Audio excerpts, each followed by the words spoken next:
TV camera, can you go further back? That's cool, right? It is.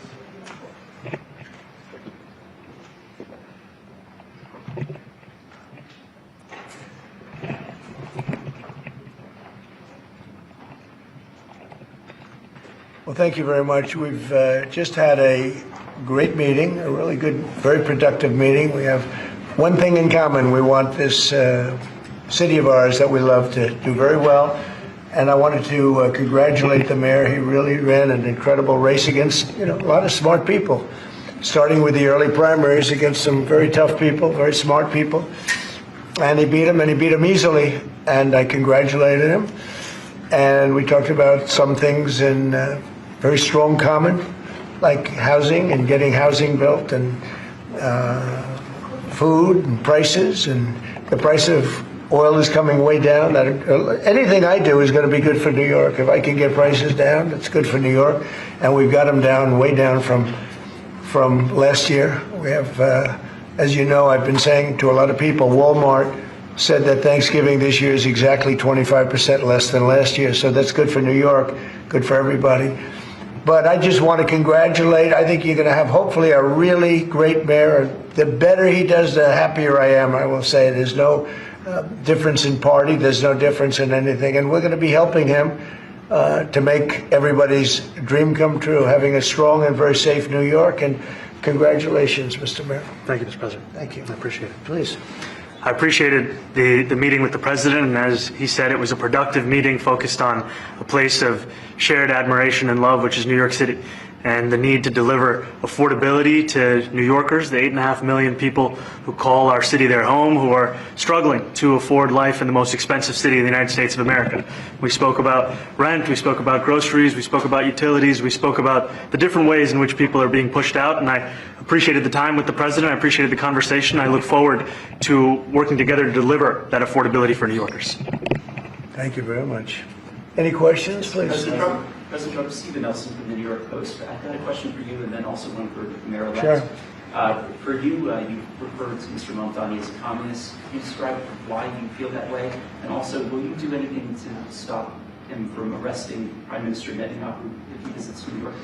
Well, we didn't discuss your second part of the question, and on your first part, I mean, he's got views that are a little out there, but who knows? I mean, we're going to see what works, or he's going to change also. We all change. I changed a lot.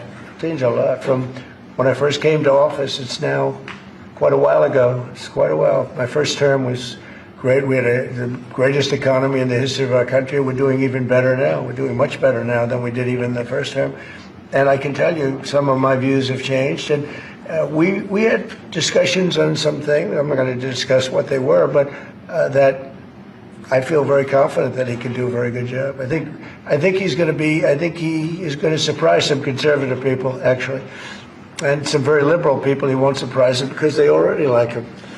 And Mr. Mamdami, it sounds like you had a productive discussion, but just days ago you referred to President Trump as a despot who betrayed the country. You said you would be his worst nightmare and accused him of having a fascist agenda. Are you planning to retract any of these remarks in order to improve your relationship? I think both President Trump and I, we are very clear about our positions and our views, and what I really appreciate about the president is that the meeting that we had focused not on places of disagreement, which there are many, and also focused on the shared purpose that we have in serving New Yorkers. And frankly, that is something that could transform the lives of the 8.5 million people who are currently struggling under a cost of living crisis, with 1 in 4 living in poverty. And the meeting came back again and again to what it could look like to lift those New Yorkers out of struggle and start to deliver them a city that they could do more than just struggle to afford it, but actually start to live in it. And I've been called much worse than a despot, so it's not that insulting. Maybe I think he'll change his mind after we get to working together. Yes, please. Mr. President, I'm from MTV Lebanon. Good. I would like to ask you a question about the Middle East regarding Sure. you did said that Hezbollah in Lebanon is not in a good position. And Lebanon now is the final unresolved after Gaza and Syria. Given your assessment, like what do you say for the Lebanese today? It's the independent state in Lebanon. And what is your next move to push toward disarmament? Sure. Well, we are pushing for total disarmament of Hamas and, frankly, everybody else. and we actually have peace in the Middle East. As you know, the King of Saudi Arabia just left yesterday. We had some great meetings, and he's made a contribution toward the United States of more than $1 trillion. We have now over $20 trillion coming in. No country has ever had anything like that, not even close. If you go to 2 trillion or 1 trillion, it's a lot. We have 20 or 21 trillion dollars. I think that Hezbollah has been a problem in Lebanon, big problem. We're working with Lebanon. We're working with everybody in the Middle East. That's another thing I think we have in common. We want to see peace in the Middle East, and we actually have now, for the first time, peace in the Middle East after 3,000 years. And now we're going to refine it, and I think you're going to see some very positive things happen. There is a potential to invite the Lebanese president. Oh, sure.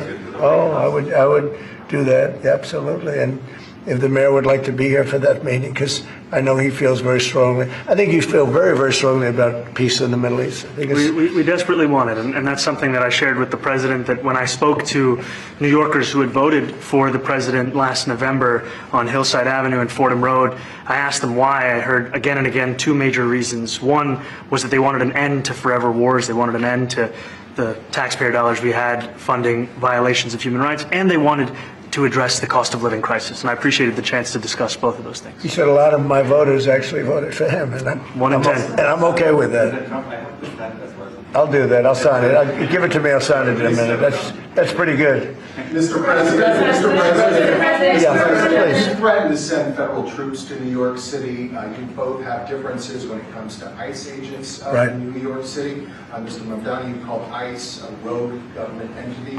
I wonder how you reconcile your differences on both of those issues. Well, I think we're going to work them out, and I think that if we have known murderers and known drug dealers and some very bad people, we want to get them out. And the mayor wants to have peace. We discussed this at great length, actually, maybe more than anything else. He wants to have a safe New York. Ultimately, a safe New York is going to be a great New York. If it's not safe, no matter how well we do with pricing and with anything else, we can talk about anything you want. If you don't have safe streets, it's not going to be a success. So we're going to work together. We're going to make sure that if there are horrible people there, we want to get them out. I think he wants to get them out, maybe more than I do. So we'll work together. We discussed it at great length. Yes, please. Yeah, two questions, if I may. One for you, Mr. President, from BBC in a second. But first of all, for the mayor-elect. You're both, from different parts of the political spectrum, you're both populists, though. And I just wondered to what extent the president's campaign style, his techniques, his social media use inspired any part of your campaign. Well, I actually told the president that, so much of the focus of our campaign has been on the cost of living crisis. And when we asked those New Yorkers who had voted for the president, when we saw an increase in his numbers in New York City, that came back to the same issue: cost of living, cost of living, cost of living. And they spoke about the cost of groceries, the cost of rent, the cost of Con Ed, the cost of childcare. And too often politicians are looking to lecture to New Yorkers what they should care about as opposed to listen. And when we spoke to those voters who voted for President Trump, we heard them speak about cost of living. We focus on that same cost of living, and that's where I am really looking forward to delivering for New Yorkers in partnership with the president on the affordability agenda. And I think we have to work a little bit. We talked about Con Edison. We have to work a little bit on getting the prices, because, we've gotten fuel prices way down, but it hasn't shown up in Con Edison. And we're going to have to talk to them. If we're sending them fuel at a much lower price than it was a year ago, which is true, we have to get Con Edison to start lowering their rates. Absolutely. And if I may, last week you told me you were pushing ahead with your plans to sue BBC for up to $5 billion. You were going to speak to Prime Minister Starmer as well. Is there any progress or any updates on those issues? Well, we get along very well with the Prime Minister. We made a deal with UK. I like him. He's a fine person. And, I think they have some big energy problems. They've got windmills all over the place. They're going to have to start using other methods because their energy is out of control. Talking about in the UK, it's out of control. And he's got that problem. He's got a big immigration problem, as you know, and he's got a big energy problem. And we talk about it. He's a good man. Prime Minister's a good man. You had a chance to speak this week. I haven't spoken this week. Have you spoken to President Zelensky, or do you intend to Who? President Zelensky about your plan? Did you meet with him? I've spoken with their people. We have a plan. It's horrible what's happening. It's a war that should have never happened. It would have never happened if I was president, and it's a shame. And I thought they should have acted quicker. but it's a cold winter, and a lot of the you talk about utilities, but a lot of the big energy producing plants have been under attack, to put it mildly, to put it nicely. Yeah, we have a way of getting peace, or we think we have a way of getting peace. He's going to have to approve it. Just so sad, so many people. You know, last month they lost 25,000 soldiers. This is something, we haven't seen anything like this since the Second World War. They're averaging 6,000 or 7,000 a week between the two of them, dead soldiers. And it goes on, and I think they're getting reasonably close, but I don't want to predict. I would have said that would have been one of my early ones. I did 8 peace deals of countries, including in India, Pakistan. You could even go, in fact, they're coming here in a week or two, go to the Congo and Rwanda. That was 10 million people dead, and we worked something out on that. But so many, and the one I thought would have been, for me, because I have a very good relationship with President Putin, I thought that would have been maybe quicker. But it does take 2 to tango, and now you just see all the death. And you know, it doesn't affect us other than the fact that we don't want to see all those people that really, it's on the other side of the ocean. It's a war that should have never happened. It did happen. I blame the person also sitting right behind this desk. This is a war that should have never happened, and it wouldn't have happened if I were president. But we're trying to save a lot of lives. They're losing 25,000 lives over the last short period of time. That's Ukrainian and Russian, and it's a shame. What happens if I want to ask the mayor-elect about a House resolution just passed overwhelmingly to condemn socialism, including with 86 Democrats, all of House Dem leadership, and the minority leader, Hakeem Jeffries, despite his endorsement of you? What's your reaction to that? I have to be honest with you, I focused very little on resolutions. Frankly, I've been focusing... Condemn socialism. I understand. I think the focus is on the work at hand. I can tell you I am someone who is a democratic socialist. I've been very open about that. And I know there might be differences about ideology, but the place of agreement is the work that needs to be done to make New York City affordable. That's what I look forward to. And I want to clarify your answer to Stephen Nelson. He asked about your comment calling the president a fascist, and your answer was, both President Trump and I have been clear about our positions and our views. Are you affirming that you think President Trump is a fascist? I've spoken about... That's okay, you can just say yes. Okay. It's easier. It's easier than explaining it. I don't mind. And Mr. President, I wanted to ask you also about this Ukraine plan. Yeah. President Zelensky said today that his country would risk either giving up a partner or giving up its dignity. There's been criticism that this deal... You mean he doesn't like it? It's unclear. He was sort of Well, pretending... he'll have to like it, and if he doesn't like it, then, you know, they should just keep fighting, I guess, you The know. suggestion that he made, though, was that if he doesn't accept it, that the U.S. would pull back its support for Ukraine. Is that Well, at some accurate? point, he's going to have to accept something, you know. He hasn't accepted. You remember right in the Oval Office not so long ago, I said, you don't have the cards. Don't forget, I inherited this war. I would have never, this war never would have happened. I inherited this war. And I thought he should have made a deal a year ago, 2 years ago. The ultimate deal would have been if it never started. That would have been the good deal. That could have been done too if you had the right president, but you didn't have the right president. Mr. President, cost of living is something that you and Mr. Mamdami seem to agree on. Right. Democrats have run New York City for a long time, Mr. Mamdami. Do you see Democrat policy specifically as being a problem? And I'd like that to be a question that both of you could answer in New York City.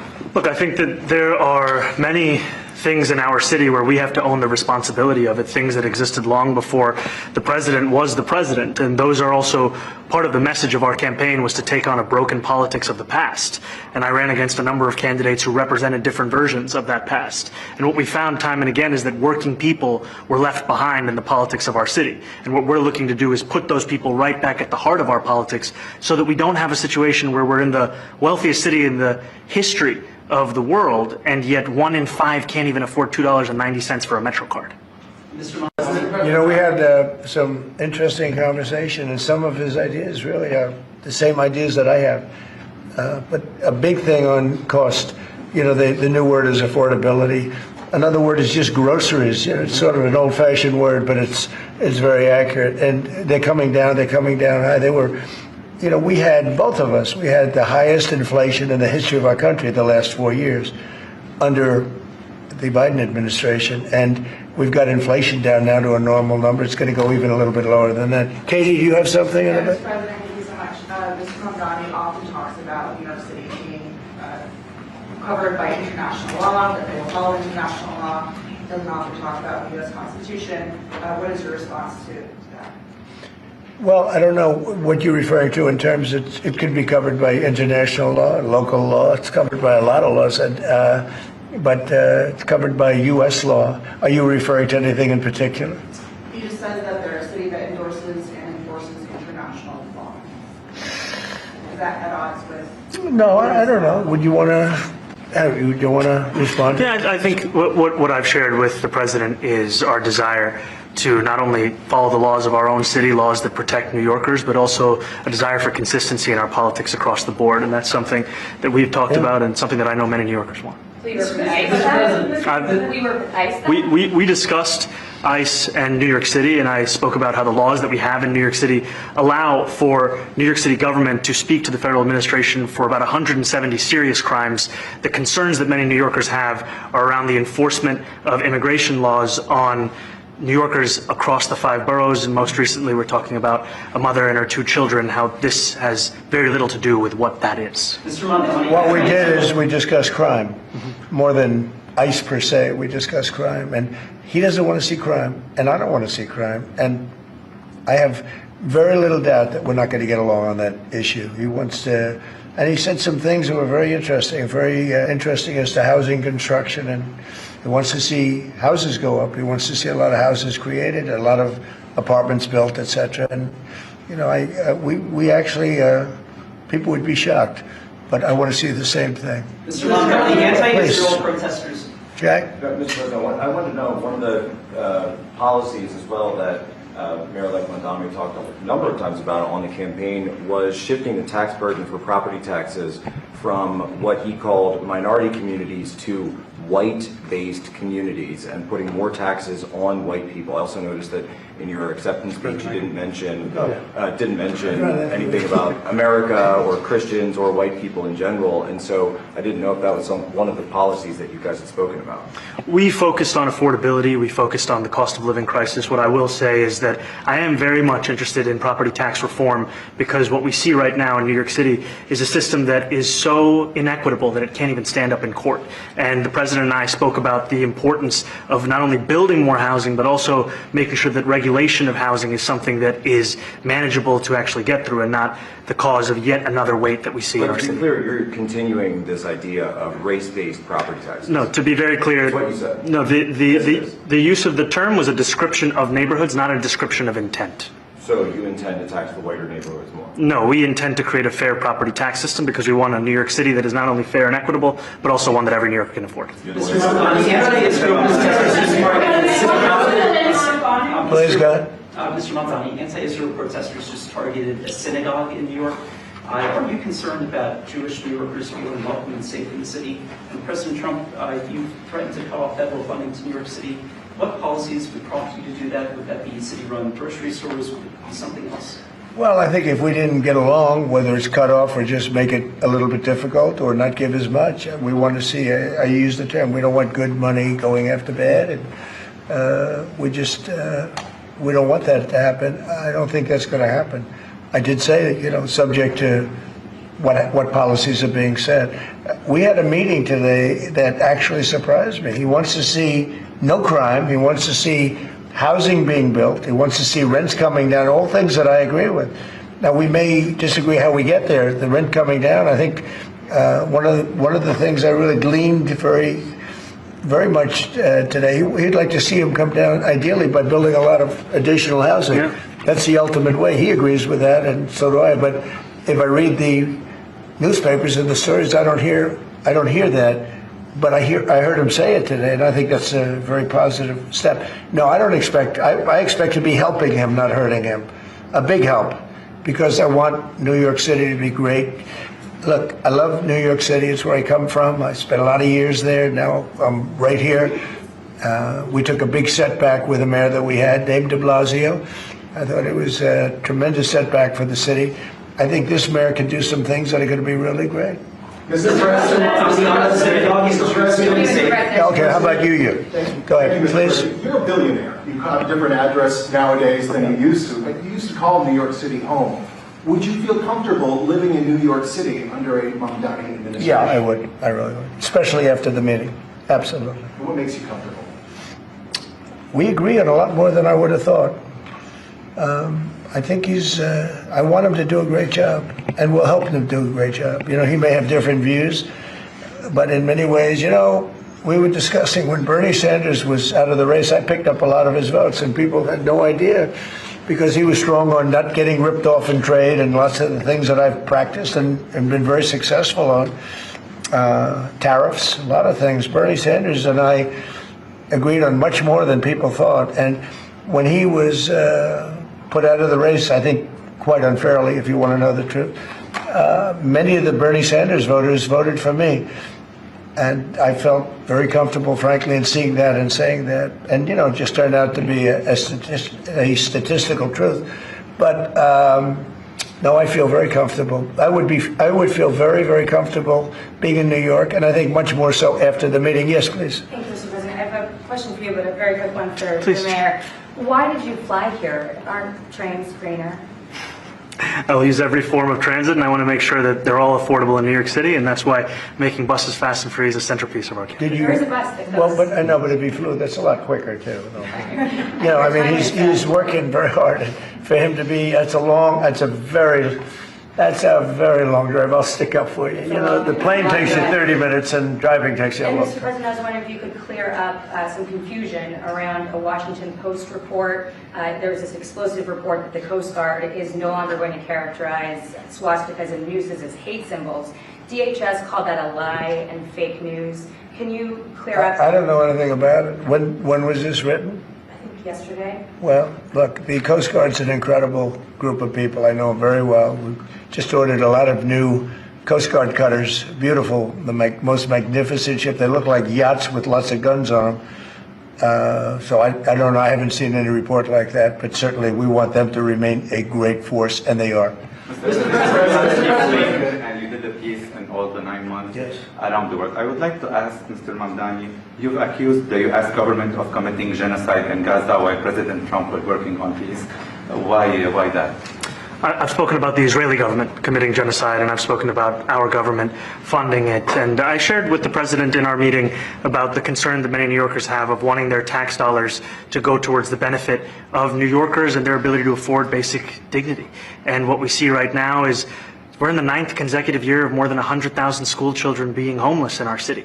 And there's a desperate need not only for the following of human rights, but also the following through on the promises we've made New Yorkers. And I appreciated the meeting we had and the work that we can do. Do you agree that President Trump did do a peace and work hard to make the peace? Because he worked hard to do the peace in the Middle East and everywhere.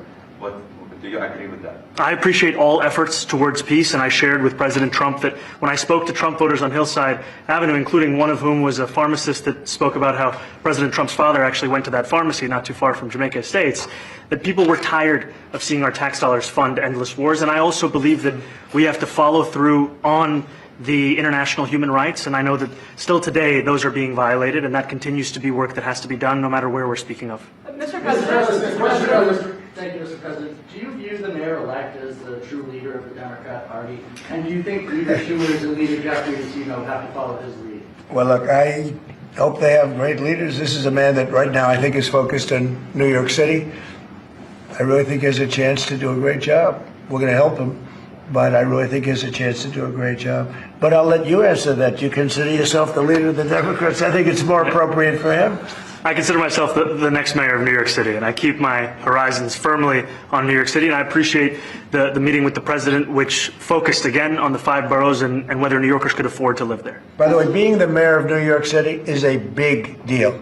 Absolutely. I always said, one of the things I would love to be someday is the mayor of New York City. Being the mayor of New York, and especially now, because I think you're at really a turning point, one way or the other. It could go great, or it can go in a different direction. And I think you really have a chance to make it great. I appreciate what's happening. Mr. President, you say you love New York City. Mr. Mamdami, does New York City love President Trump? New York City loves a future that is affordable. And I can tell you that there were more New Yorkers who voted for President Trump in the most recent presidential election because of that focus on cost of living. And I'm looking forward to working together to deliver on that affordability agenda. I got a lot of votes. One more, go ahead. One or two more, go ahead. I tell you, the press has eaten this thing up. You know, I've had a lot of meetings with the heads of major countries. Nobody cared. This meeting that you people have gone crazy. You know, outside you have hundreds of people waiting. This is just a small little group. For some reason, the press has found this to be a very interesting meeting.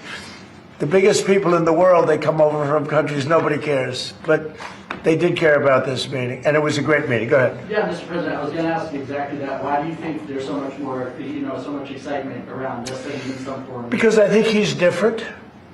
All right, I think he's different, and that can be in a very positive way. But I think he's different than, your typical guy runs, wins, becomes mayor maybe, and nothing exciting.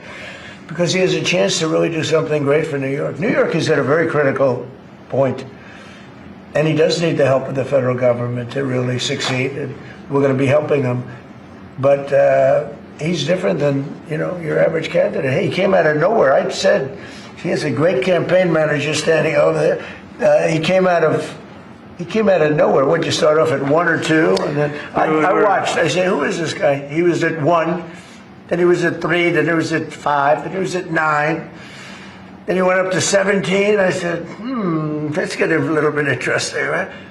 And then all of a sudden he wins a primary that nobody expected he was going to win. It's a great tribute. I mean, it's an amazing thing that he did. And I'll just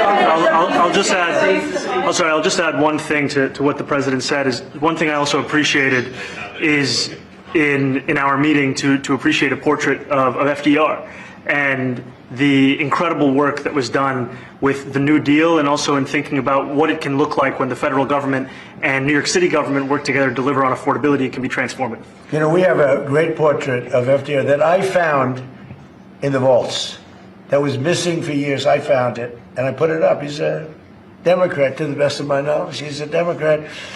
And when the mayor saw that portrait, he said, "Sir, do you mind if I have a picture taken by that portrait?" It's an amazing portrait. I hope the picture comes out good. But it's an amazing portrait in the cabinet room.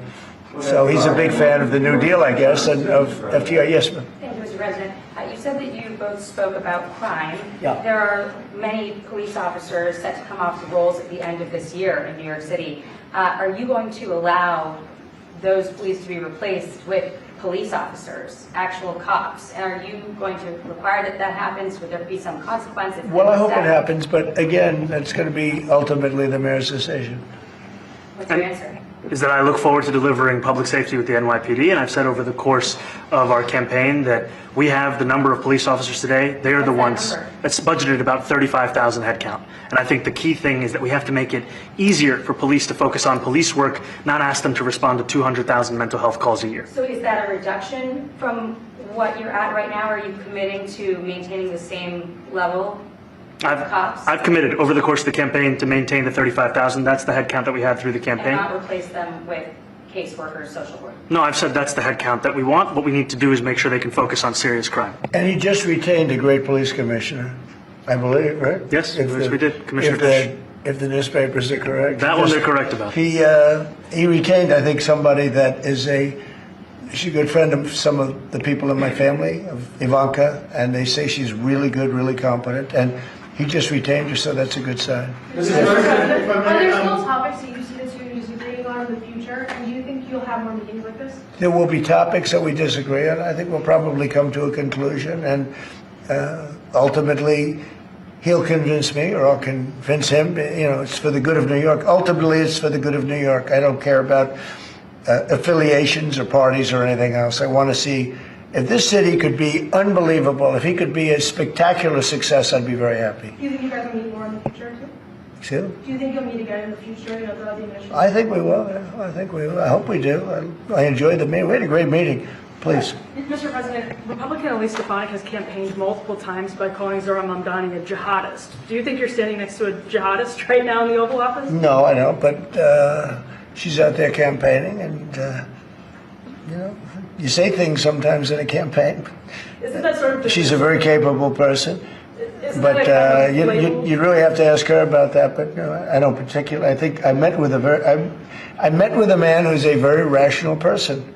I met with a man who really wants to see New York be great again. And I can say again, because New York was great. You know, when I came down to Washington initially, the city was so hot. It was doing great.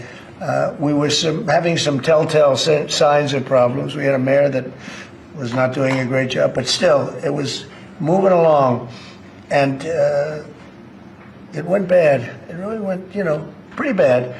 And I think it's been at lower points, but it went pretty bad. I think he can bring it back. Now, the question is, will he bring it back all the way? Will he bring it back greater than ever before, which is, I guarantee, that's his wish. I think he wants to make it greater than ever before. And if he can, we'll be out there cheering. I'll be cheering for him.